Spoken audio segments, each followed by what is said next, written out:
I've done long road trips before, but nothing prepared me for what happened on this one. I thought the worst part would be boredom, endless roads, and lonely highways. I was wrong. There are places in this country where help doesn't come quickly, or at all. Places where one wrong stop can change everything. That night, I learned how dangerous quiet can be. No traffic, no lights, no people, just darkness and the sound of your own breathing. I trusted my map. I trusted my instincts. And still, I nearly didn't make it out. To this day, I don't know what I interrupted. But I know one thing. Someone didn't want me there. Last November, I decided to drive to my family's place for Thanksgiving. They lived far away, almost 20 hours by car. Normally, I would break that drive into 3 days, but even then, it was exhausting. The road was familiar, and I hated it every time because most of it felt empty and lifeless. Endless fields, thick forests, hours where nothing changes. The first day went fine. Highways were busy, cities came and went, and everything felt normal. But late on the second day, I left the main highway and merged onto a much smaller road. It was still considered a highway, but only one lane in each direction and barely any traffic. No trucks, no rest stops, just darkness. By the time I reached this road, it was already evening, around 7 or 8. I planned to stop soon, hoping to find a small town or motel. 2 hours passed. Nothing. The road was empty, fog rolled through my headlights, and I hadn't seen a single building. Finally, I spotted a small gas station. It looked old, like it had been there for decades. No nearby houses, no town lights, just that building sitting alone in the dark. I pulled in, filled my tank, and went inside to ask if I could rest in the parking lot. Only one man was working. He looked surprised to see me, like he wasn't used to customers at night. When I asked about staying, he said the station was closing soon and he'd be leaving, but if I was comfortable staying there alone, he didn't mind. The way he said comfortable stuck with me. Still, I thanked him, bought a drink, and went back to my car. Once the station lights shut off and his car drove away, the place became completely dark. No sound, no movement, just silence.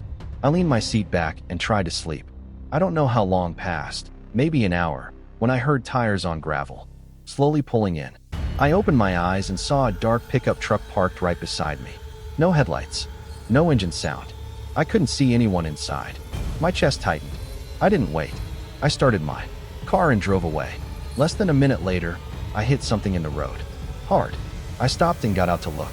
In my headlights, I saw what looked like a large duffel bag lying in the gravel. Way too big. The shape made my stomach turn. Before I could get closer, I heard another vehicle approaching fast. That same truck appeared, speeding toward me. It slammed its brakes near the object, and 2 men jumped out. I didn't think. I ran back to my car and took off. There was no signal. My call to 911 kept dropping. I drove for nearly 40 minutes before reaching a populated area. When police checked the location later, they said there was nothing there. Nothing. The rest of the trip felt wrong. Like I had seen something I wasn't supposed to. A few days later, during another stretch of the drive, my GPS sent me off the highway due to construction. The new road followed the highway at first, but slowly drifted away into darkness. Snow started falling lightly. No other cars followed me. After over an hour, I saw lights ahead. A small town, but it didn't feel right. The buildings looked old and worn down. The streets were empty. I stopped at a gas station on the edge of town. Another car was already there, packed with luggage, but no one was inside. The gas pumped painfully slow. Then I heard a scream, a man yelling for help. The voice echoed from the darkness behind the station. Something about it felt wrong. Forced. Too sudden. Then I saw movement. One person running. Then another. Shapes moving in different directions. My instincts screamed danger. I jumped into my car just as several men ran out of the dark toward me. I sped away without looking back. Later that night, I stopped at a rest area to sleep. It was deep in the woods, completely empty. I went inside, then returned to my van and fell asleep quickly. At 3 a.m., voices woke me. 2 men whispering outside. I peeked out and saw no cars. Then I locked eyes with a man staring directly into my window. They disappeared into the woods. I tried to leave, but my tire was ruined. As I struggled on the ramp, one of the men appeared, smiling, offering help. I knew then they had done this. When he tried to open my door, I called 911 and reversed back down the ramp, destroying my van just to escape. The police never found them. I still think about those nights.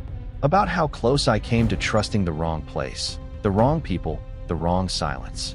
Some roads aren't just empty, they're hiding something. Some towns don't want visitors. And some people rely on darkness to do things they don't want seen. If there's one lesson I learned, it's this. When your instincts tell you to leave, listen. Because sometimes, surviving means walking away without answers. And whatever was waiting for me on those roads, I'm grateful I never found out.